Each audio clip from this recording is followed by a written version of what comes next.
Hey world! So, I don't like ranking books, that's why I wasn't gonna make a favorite 2017 books video originally. However, I watched a lot of them and I enjoyed them. And whilst watching those videos, I found that I do quite like the notion of looking back at your year in reading and looking back at the stories you've experienced and what they meant to you. I'm going to take this notebook which has all my wrap up lists in it and I'm just gonna go through them and see what stories I've experienced each month, and if anything stands out to me, I'm just gonna chat about that. So maybe get a cup of tea, get comfortable, and let's just see what I read in 2017. In January I only read one book, which was Ulysses. I read it for a seminar at uni, and Ulysses by James Joyce is really heavy and really heavy in its content as well. However, I've had an amazing teacher for this who really enjoyed the material and therefore I came to enjoy it myself. And I am now proud to say that I've actually read the entire story and really liked it. It has so many things in it. I actually want to reread it again this year. And I also made a student guide to Ulysses in which I talk about first the things I like about it and also how as a student when, discussing and working with this phenomenal but also really big book, which things can help and stuff. So I'm gonna leave the link to that in the description and in the info card somewhere here. In February I read Freak, Spider-Man 2099, the second part, the first part of the manga series of the Peculiar Children, and Dilettanten, which was a German book. And yeah, the thing that stands out to me most of this is that the manga series sadly isn't continued. I really enjoyed that. I don't want to read the Peculiar Children stories as novels because I don't like the dark side of it. I don't like the monsters in it. But the manga just had a really interesting way of representing the story and representing the magic aspects of it. So I really enjoyed the first part. And I wish I could continue the story that way because I think that's the only way that is possible for me to get into that world without freaking out. So it's really sad that I don't continue that. In March I read Cinder, The Hitchhiker's Guide to the Galaxy 1 and 2, Dark Love, which I think in English is called like Dearly Departed or something like that. It's also the first part of a trilogy. I read Simon versus the Homo Sapiens Agenda and Morse. Now all of those were amazing books, and for the Lunar Chronicles I have a review that I'm gonna also link in the description and in the info card. For The Hitchhiker's Guide there will be a complete review of the whole series somewhere during this year because I'm reading the unofficial 6th part of it right now. But the thing that stands out is Morse, which is the book my dad wrote, and it's right here. And I'm so proud of him. I'm so freaking proud of him. My dad wrote a book and it's published and it's like, it's an actual physical thing and it's also really good. Like, I mean, it's amazing to make a book, but also it's a good book. It's really funny. It does have a lot of like insider jokes that I get because he's my dad, but not everyone else would. But it's just, I'm so freaking proud of him, and he's writing the second part at the moment and we're discussing things about it, and yeah, it's just, I'm just so freaking proud of him. It's so cool. My dad wrote a book. In April I read Silas Marner by George Eliot. The Colorless, oh, I only wrote down Colorless. It's Colorless Tutsuki. It's somewhere in there, I'm sorry. Links will be in the description. Frankenstein and Untamed. Silas Marner was my first George Eliot book that I read, and now I am utterly in love with George Eliot and have a whole seminar on her and read all of her books and will write my term paper on her and just adore her so much. There will also be a Ricarda Rambles Reads, which is a new series I'm doing in which I discuss books in detail soonish after I've finished writing my term paper on her, because I'm guessing that that will give me some more things to talk about.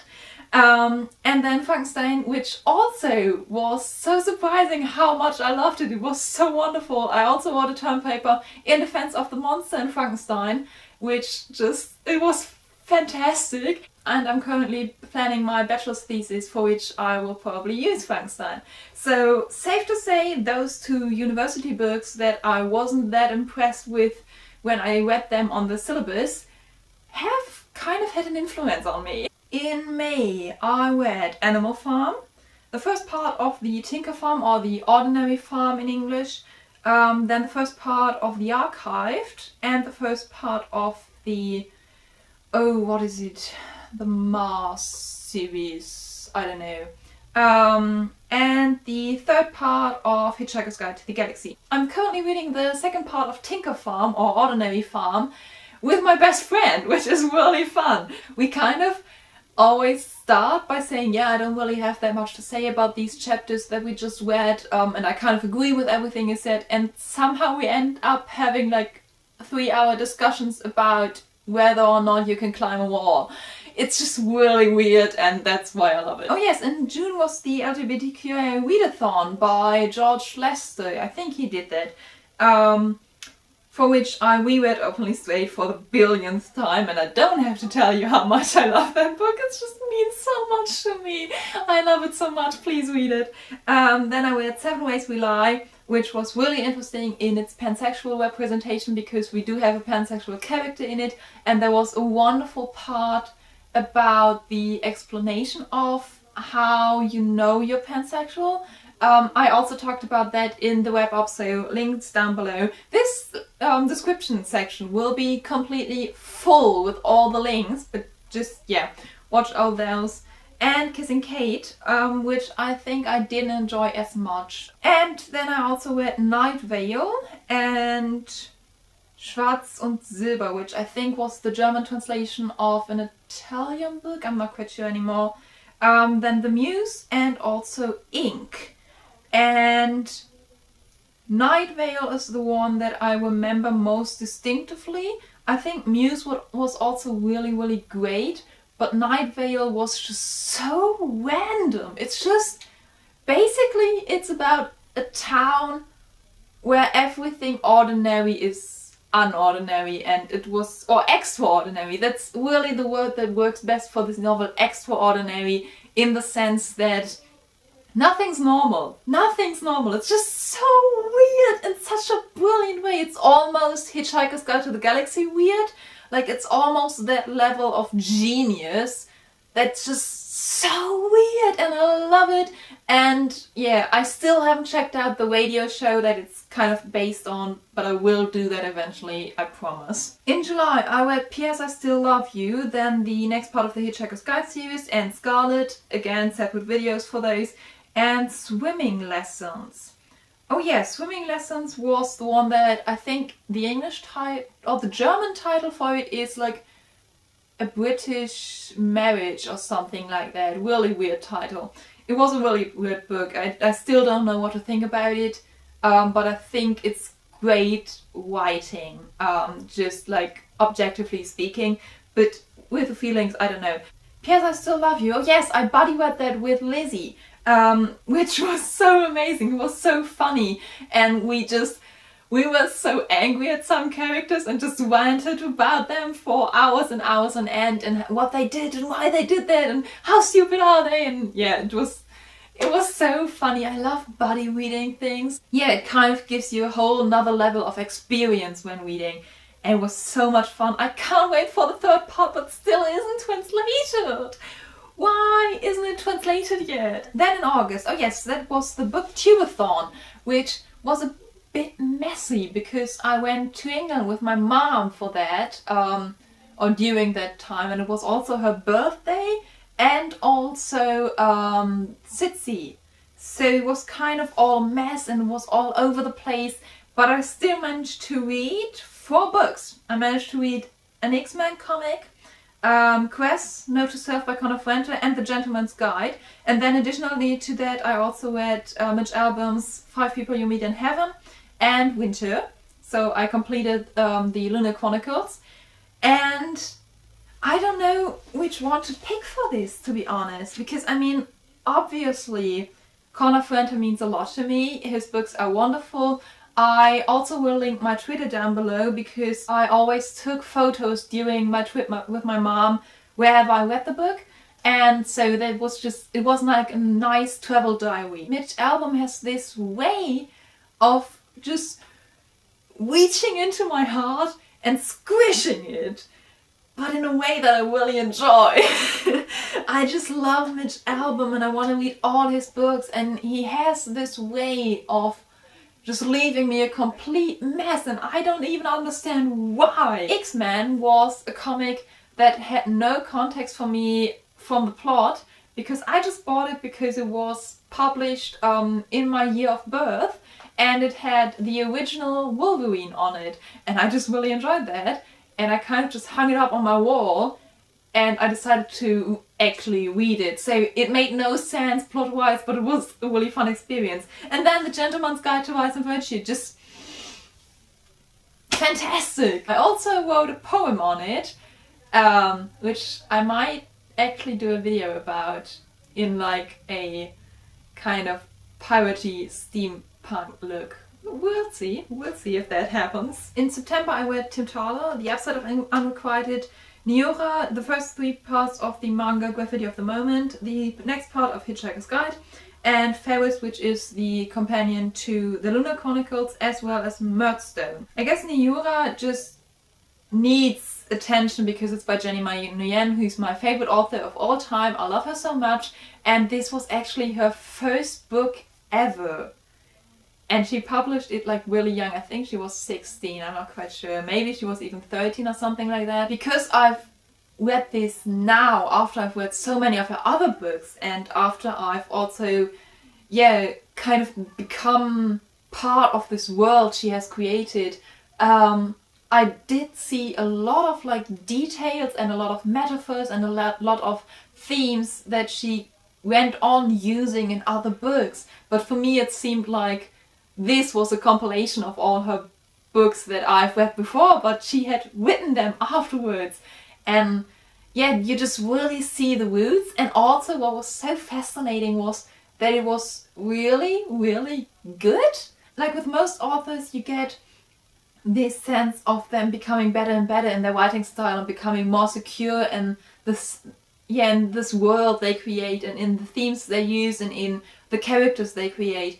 But with Jenny Nguyen, it's just been perfect from the beginning on. In October I also then reread the first book I ever read by her, which is Fähnlich, which is this one right here, and it was still amazing. I just needed more Jenny Nguyen, and yeah, it's still my favorite book of all time because it's the one that introduced me to Jenny Nguyen, and it's so wonderful. I then continued on with the comic Spider-Man 2009, and also with the Hitchhiker's Guide and the Graffiti of the Moment. I then read the comic anthology Love is Love, and that's the one I kind of want to talk about, and also again links will be down below because it's a comic anthology in reaction to the shooting in Orlando by a bunch of different authors and artists, and it's wonderful.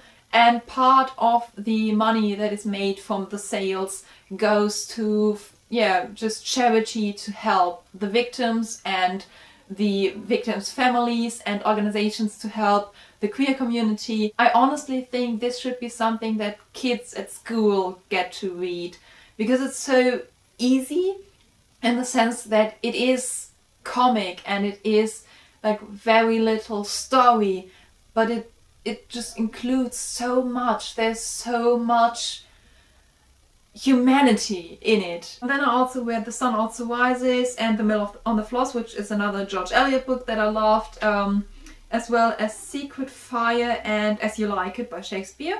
And in November I read All That She Can See by Carrie Fletcher and the Poetic Underground poetry collection. I think the 3rd part it is that I have. I will make a review of All That She Can See. It will be a little bit later than I originally planned. I wanted to do it in the beginning of January, but obviously that didn't work because I just have so many other videos and so much other stuff to do. But I will make a review of that because I have a lot of thoughts on it. a poet called Evan Hansen who I discovered over Tumblr. I will leave her Tumblr down below, as well as her blog where you can get her poetry collections as printed versions. And she does just wonderful poetry in the sense that it's really lyrical kind of, and a lot of metaphors are used from the universe and from stars and galaxies, and I really enjoy that. She also does little drawings with it sometimes. My favorite poem by her is The Astronaut, I think, or Explorer of the Cosmos, I think is the official title of it, which is in the third part of her printed poetry collections. And yeah, as I said, please check her out, links will be down below. She has such a wonderful way of describing things that should be obvious in a really beautiful way that kind of makes you realize how much you forgot about those things. And in December was the HumanRightsReadathon, which I created, which I'm still so proud of. And for that I read Felix Holt by George Eliot, Neringa, which was a German book, and Lovecraft Country by Matt Ruff. And apart from that I also read the fourth part of the Spider-Man 2099 and X-Men, which is also a comic series, and also a comic that my dad got me, which is called Maggie Garrison, and Honestly Ben, which is the second part to Openly Straight. And I think that's the one that needs the most attention for me personally, because it's just so good. And I was so scared it wouldn't be, and as I said, Openly Straight just has so much love and so much deep thoughts, and it's so amazing in the way it portrays yeah, being different and labeling yourself, and whether you should do that, and diversity and yeah, identity, and it's just, it has so many different aspects of it. Ben has a certain opinion and a certain idea of who he is at the beginning of the book, but that changes and it develops, and he changes his identity, and yeah, his thoughts on it, on the whole subject, change so much.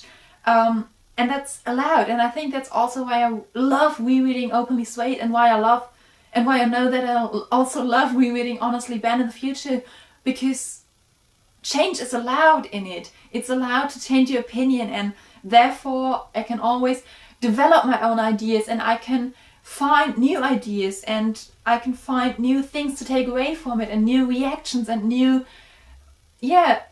aspects to the whole story every time I reread it, because it changes and it wants to change. I guess that's it. Please let me know your, not favorite, most outstanding, let's put it like that, reads of 2017 in the comments down below, or if you've read any of the books I talked about, let me know your opinions on them. As I said, all the links will be down below. And yeah, I guess that's it for my reading review of 2017. Quite a year. Here's to a good reading year in 2018. I hope you always have a reason to smile, and I shall see you soon. Bye!